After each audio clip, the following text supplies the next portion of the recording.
एक छोटा सा प्यारा सा माता रानी का भजन है। गाना कैसा लगेगा कमेंट में जरूर बताइए और चैनल को लाइक सब्सक्राइब कीजिए। घंटा बजाई पूजवा लेवे के पड़ी है मैया, घंटा बजाई पूजा लेवे के पड़ी हे मैया, जवन जवन मांगब तोहके देवे के पड़ी हे मैया, जवन जवन मांगब तोहके देवे के पड़ी।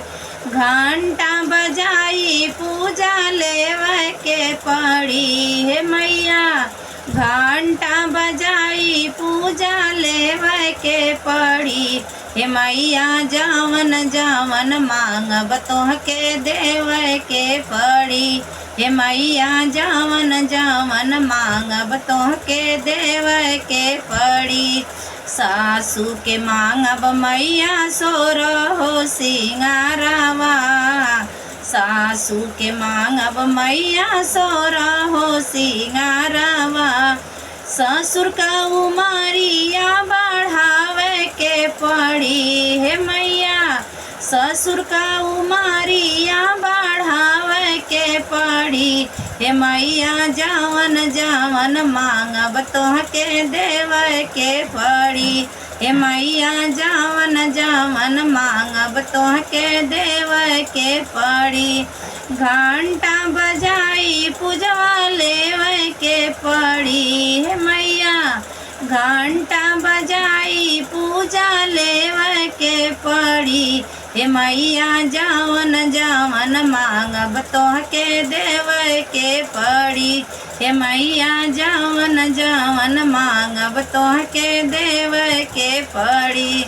जेठनी के मांगब मैया सोरहो सिंगारवा, जेठनी के मांगब मैया सोरहो सिंगारवा। जेठ का उमरिया बढ़ावे के पड़ी मैया, जेठ का उमरिया बढ़ावे के पड़ी हे मैया, जवन जवन मांगब तोहके देवे के पड़ी हे मैया, जवन जवन मांगब तोहके देवे के पड़ी। घंटा बजाई पूजा लेवे के पड़ी हे मैया, घंटा बजाई पूजा लेवे के पड़ी हे मैया, जवन जवन मांगब तोहके देवे के पड़ी हे मैया, जवन जवन मांगब तोहके देवे के पड़ी। देवरन की मांगब मैया सोरहो सिंगारवा, सोरहो सिंगारवा हो मैया सोरहो सिंगारवा। देवर का उमरिया बढ़ावे के पड़ी हो मैया, देवर का उमरिया बढ़ावे के पड़ी हे मैया, जवन जवन मांगब तोहके देवे के पड़ी हे मैया, जवन जवन मांगब तोहके देवे के पड़ी। घंटा बजाई पूजा लेवे के पड़ी हे मैया, घंटा बजाई पूजा लेवे के पड़ी हे मैया, जवन जवन मांगब तोहके देवे के पड़ी हे मैया, जवन जवन मांगब तोहके देवे के पड़ी। अपना के मांगब मैया सोरहो सिंगारवा, सोरहो सिंगारवा हो मैया सोरहो सिंगारवा। अपना के मांगब मैया सोरहो सिंगारवा।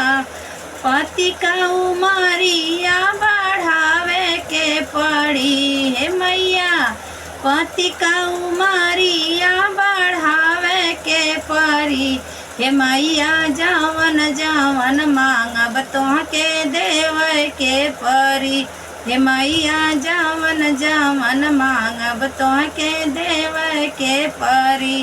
घंटा बजाई पूजवा लेवे के पड़ी हे मैया, घंटा बजाई पूजा लेवे के पड़ी हे मैया जावन जावन मांगब तोहके देव के पड़ी।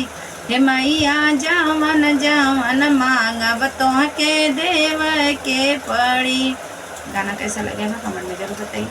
चैनल को लाइक सब्सक्राइब।